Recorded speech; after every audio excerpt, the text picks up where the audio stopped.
Welcome back, ladies and gentlemen, with our second topic. We're discussing today the discoveries that took place in Minya Governorate as the Egyptian and the Spanish mission have discovered two Persian, Roman and Coptic tombs discovered in Upper Egypt in El Minya. Well, to shed more light on this, we had the pleasure to have this phono with Mr. Sayed Ali Taha, tourism expert. Good morning, sir. Good morning. Well, Mr. Taha, could you give us an idea about the latest discovery of in El Minya of the recent Coptic and Roman discoveries in the governorate?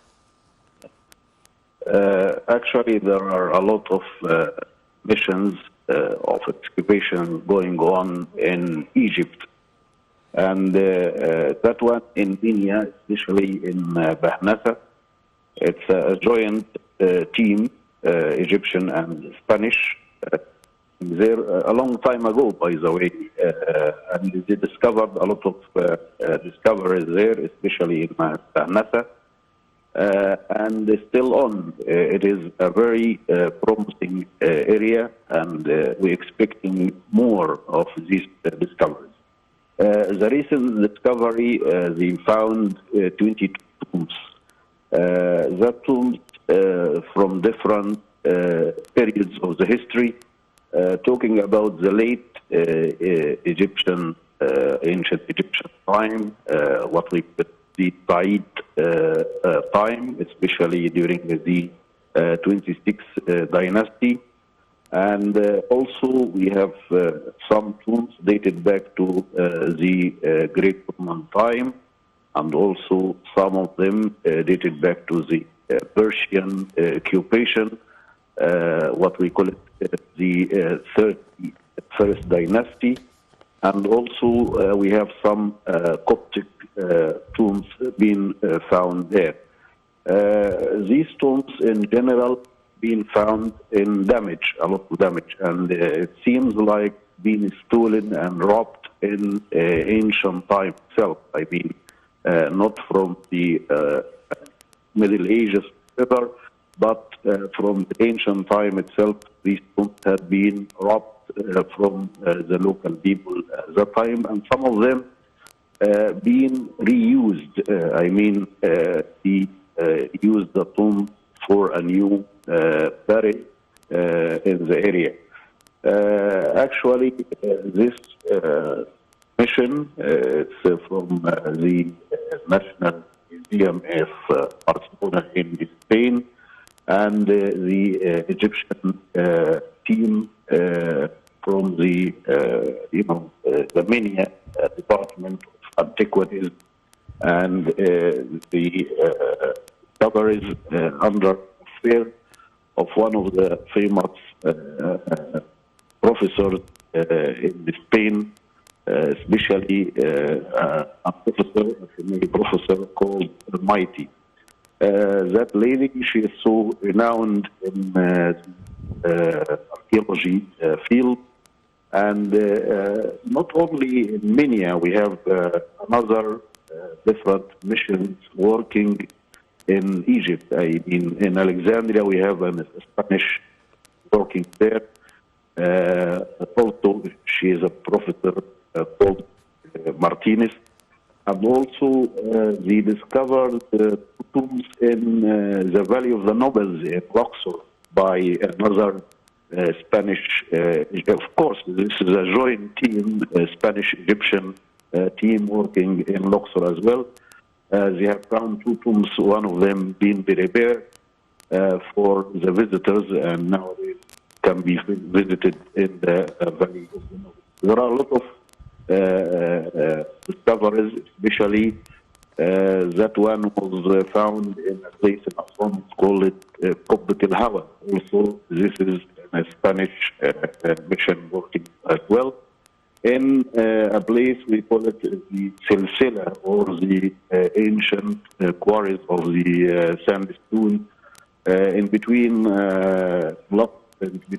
Edfu and Mumbo, another Spanish mission working there. So a lot of work going on in Egypt. held by different Spanish teams from different universities and different institutes in Spain.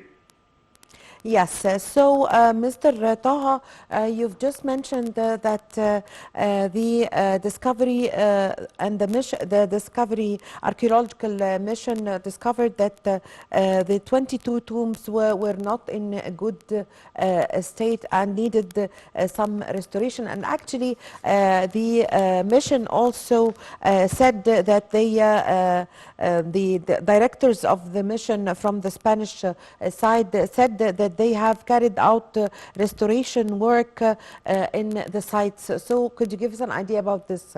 What was the reason behind this destruction of the site or the tombs? Yeah. As I told you that these tombs had been reused. From the time of the founder, some people, they came late and they used the tomb for a new, some very known in ancient Egyptian history that we can find a tomb dated back from the Middle Kingdom being reused during the New Kingdom, for example. And not only the tombs, also the statues. For example, we have different examples being dated back to the Middle Ages time, Middle Kingdom time, and being used by Ramses II at the time. Behind this, the workers themselves, instead of going to the quarry to cut a stone and to found a new statue, they get those statues of the ancestors and they remove their names and they put the name of their king on these statues. And this very, very common in ancient Egyptian time. Another thing, that tombs wasn't that very well prepared tombs. I mean, it's not strong as the pyramids in Giza, for example, or like those tombs in the Valley of the Kings or in Luxor. Also, this area is a very historical area. I mean, Bahnasa, not only from the ancient Egyptian or the Greek-Roman or the Coptic time, also we have some Islamic, antiquities there.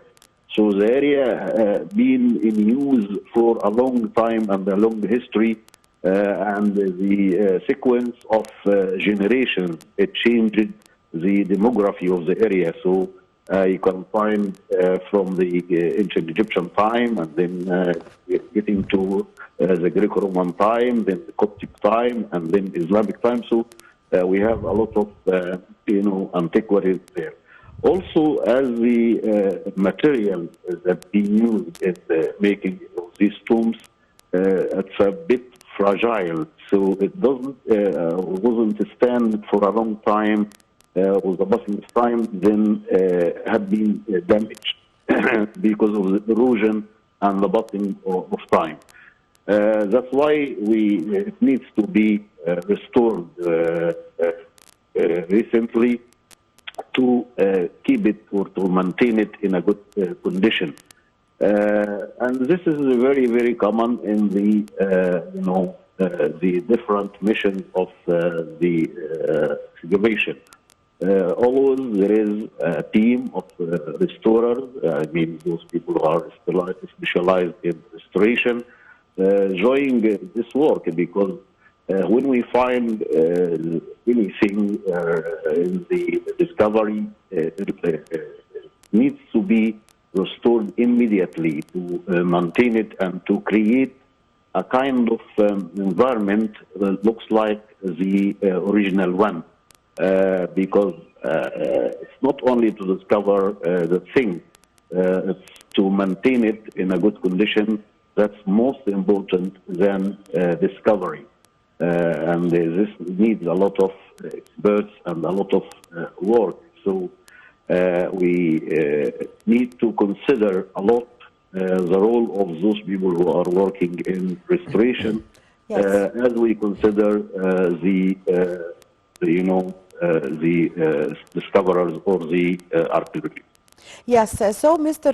Taha, with this Egyptian-Spanish archaeological mission, what are the other discoveries that the Spanish mission helped the Egyptian in? We usually find discoveries between Egypt and the German mission here in Egypt, especially in the Saqqara necropolis. But tell us more about the discoveries by the Egyptian-Spanish mission.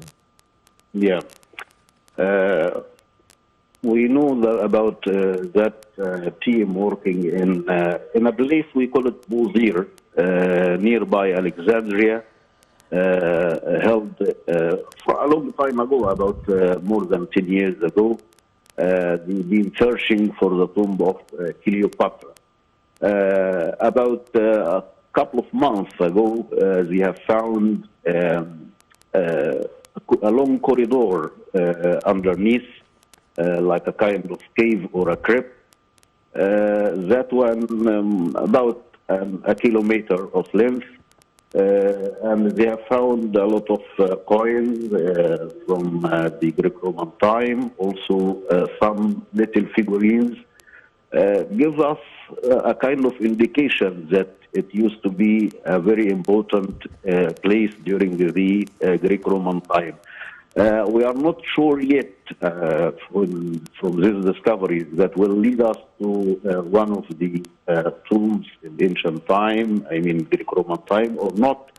But the lady who are heading this work, Yes. Professor Martinez, she said maybe this will lead us to an important discovery in the area, Yes. and she is Yes. hoping to find the tomb of Cleopatra. Yes, I thank you very much for your time.